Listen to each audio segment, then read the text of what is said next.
Hello, we're Team 7190, the Green Girls from Eagan, Minnesota. We've been a team for 8 years, and this will be our 5th year in FTC. We have a lot of experience in outreach and fundraising.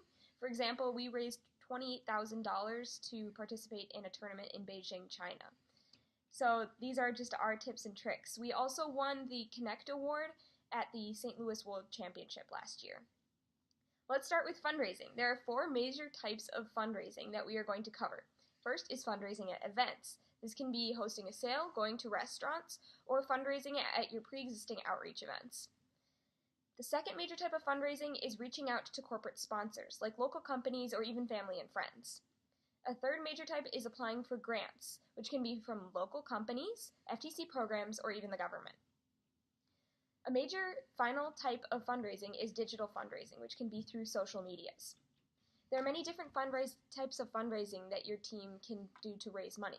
A fairly simple event is to have a bake sale or any other type of sale.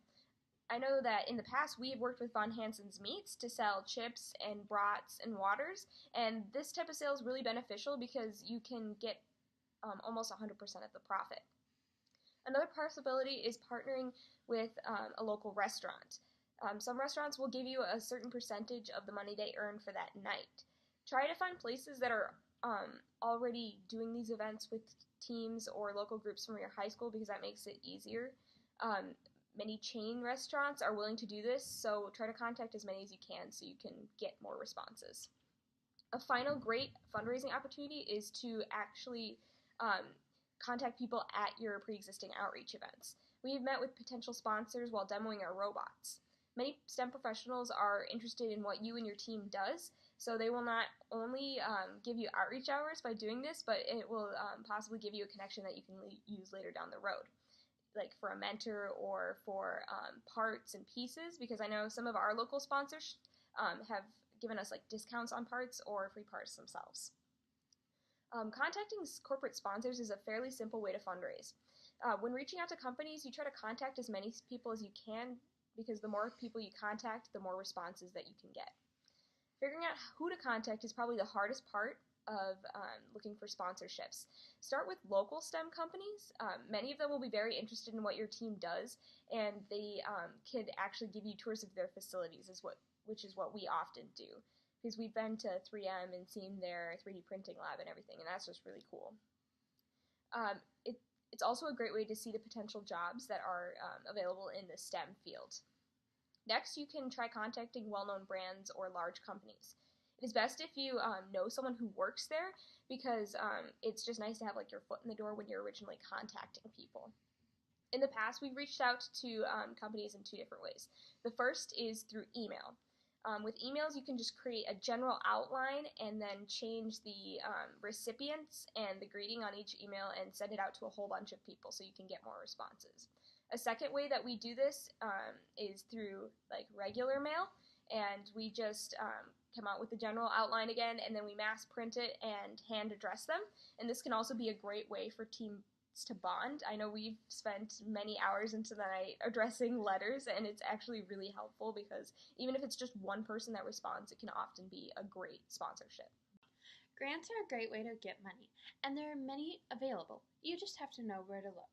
We would recommend by starting out at looking at schools and local robotics organizations, but it doesn't hurt to look online too. Grants are super easy. All you do is fill out the applications provided and send them back in. They're free and there are many, so we recommend doing as much as you can. Another great way to fundraise is fundraising online. We recommend using GoFundMe. GoFundMe, all you have to do is put in a set goal and say your purpose of why you want people to sponsor you. Then send the link out via Facebook, Twitter, email, Instagram, any form of social media platform. And if your team has personal social media platforms, we recommend putting it out there too. You'd be surprised at how many other FTC teams are really excited to help you grow.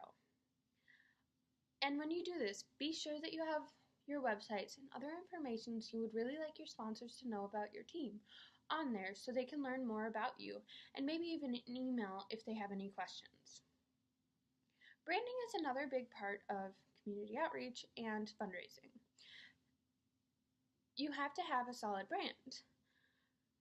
Websites are the most important step to having a good brand. You can connect with FTC teams, sponsors, and your community all via your website. We recommend using Weebly. It's great, easy formatting. It's online, so you can access it anywhere, and it's just super simple, and it's worked wonderful for our team. We also recommend having many social media accounts and a team email. Two of the biggest social media accounts for FIRST is Facebook and Twitter, although Instagram is a close second. Be sure to start a Facebook or Twitter account for your team.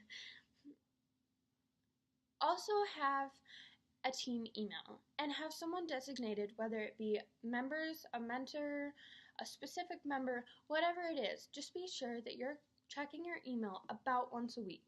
That will definitely help you connect with other teams, and it can help you get picked for alliances because you can talk strategy, you can let other people know what community outreach and stuff you're doing. It's just a really great way to connect with your local FIRST community. You can ask about community outreach. It helps in every aspect of your robotics. Now on to community outreach. Outreach is one of the most important parts of FIRST and FTC. It's how you get the message of STEM and FIRST out to your local community, and it's also how you connect with your local professional STEM community. There are a lot of different ways you can connect with your local community. A few ways that we have found that have been pretty simple and easy to do are demoing your robot, hosting camps, or visiting local elementary schools.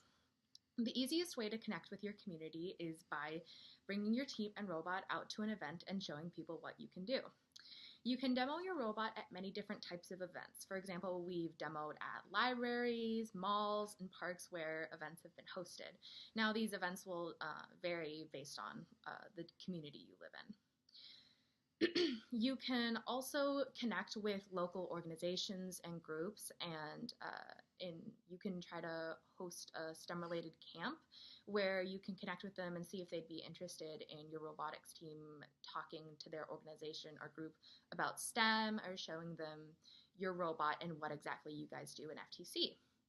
Another great way to connect with your local community is by reaching out to local elementary schools and seeing if any of the classes would be interested in you presenting about STEM or your robotics team, because a lot of elementary schools would be really interested in that, and it's a way to expose younger kids to STEM.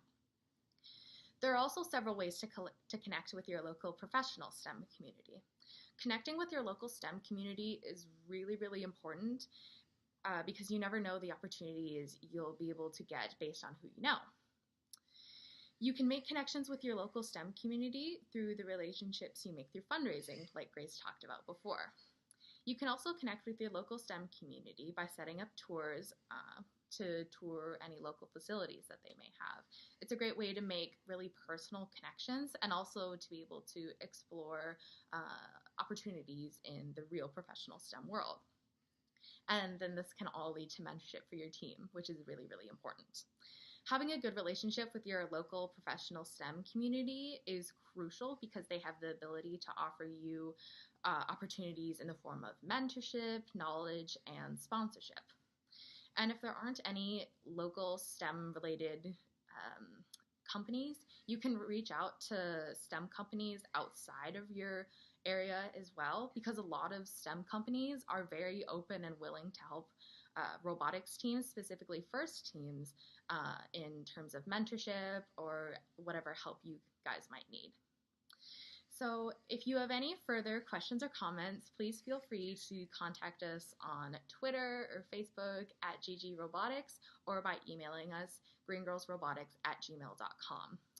And if you want to see the slides for this presentation, feel free to email us or contact us on any of the platforms I just listed, and we'll be happy to share it with you. We also will be posting it on our website, and that is greengirlsrobotics.com. Yep. Thank you so much for listening. Thanks. Bye.